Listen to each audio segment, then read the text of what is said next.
What up, though? This is Big Snoop Dogg, and you're watching Fuse on Demand. Get it when you want it. That tonight's gonna be a good night. That tonight's gonna be a good night. But we would always ask our management at the time, like, how are we gonna get to the next level? Like, how are we gonna get to the next level? We need to go to the next level. I remember we finished the album, and we were like a college group. We played colleges. That was our big thing. And we had a show in Colorado. And I'm real like tight with music. I don't give out the music until it's ready to come out. Still to this day. So we're at a dorm party, chilling, rocking out, and I hear jumping music. I'm like, what? Yo, Taboo, you got the CD? He's like, no. Yo, App, you got the CD? He's like, no. It's like, who has the freaking CD? And she's like, oh my gosh, the Blank Eyed Peas, I love you guys. I was like, yo, who's playing that? Oh my gosh, I just downloaded it off of Napster. I was like, what the is a Napster? When this record came out, Napster came out, and we were a college group. So all of our fans had this record before it even came out. And this didn't sell that well because our main audience had it. But for some reason, we went from playing like little gigs to big gigs. Okay, so Bridging the Gap, I remember hearing the song Weekends and being really jealous because the chorus is based on a Debbie Deb song. Jumpin' music, slick DJs.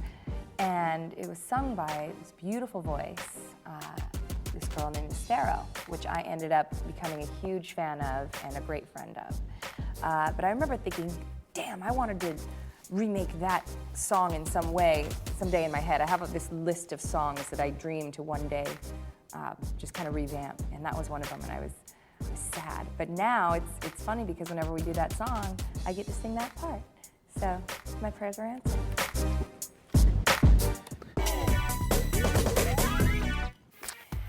Well, I didn't know I was going to be on this album cover till almost the end of recording this album because it wasn't planned during the making of Elefunk that I was going to become a member of the band. I was working with Will on my solo package, my demo package,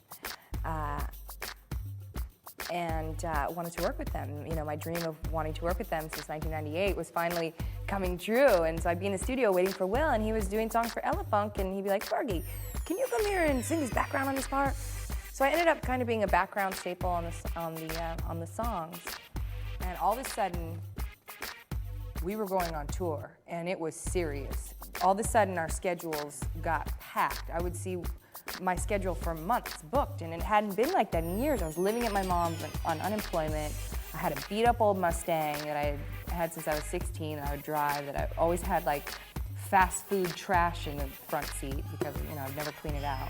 And going from that and packing the bags and heading off and basically not coming home for any substantial amount of time for 4 to 5 years. And it was just a whirlwind because these things started happening, like they want us to play at the Super Bowl. Oh my gosh, different. We're gonna play at the Grammys. Okay. And we were constantly touring. I mean, every day. We were doing 3 shows a day. We were doing TV and then, shows at night, then the club show, and it was just nuts. Yeah. We didn't sleep. Counting, right? It was crazy. I thought the reason, I was like, wow, I think Elefunk blew up because it's blue. Because the first 2 records were brown. We're earth tones. Oh, Earth gosh. tones. Swear to God. So I'm like, ooh, wow, we changed the color. And wow. So when we came to Monkey Business, I was like, uh-oh, let's change the color again. This album got me a day in the Philippines because this is the first time I wrote a whole song in Tagalog, and it's called Bebot. And we got to go back to the Philippines, and when we got there, the president and the army was in the front. It was just like It was overwhelming.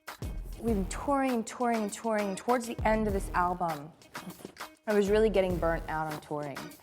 And it was getting to be too much. This is when I stopped going to clubs. I just started staying in a lot and just becoming a little bit isolated because I was just, you know, the human, I don't know about these guys and how they do it sometimes, but for me, I'm a little bit different and I need some sort of breakup, a balance, because if it gets too crazy for me, it's just, you know, I would just kind of just isolate.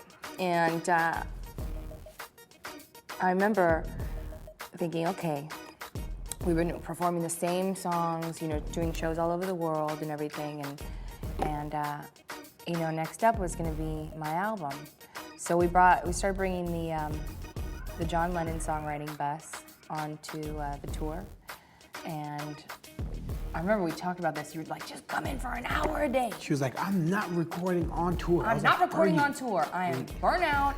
It's enough with all the shows, and it's just like, I need to, you know, I wanted to go back and, you know, just lavish in this idea of this album that I had been dreaming up my whole life, and I probably would have spent like a year doing it.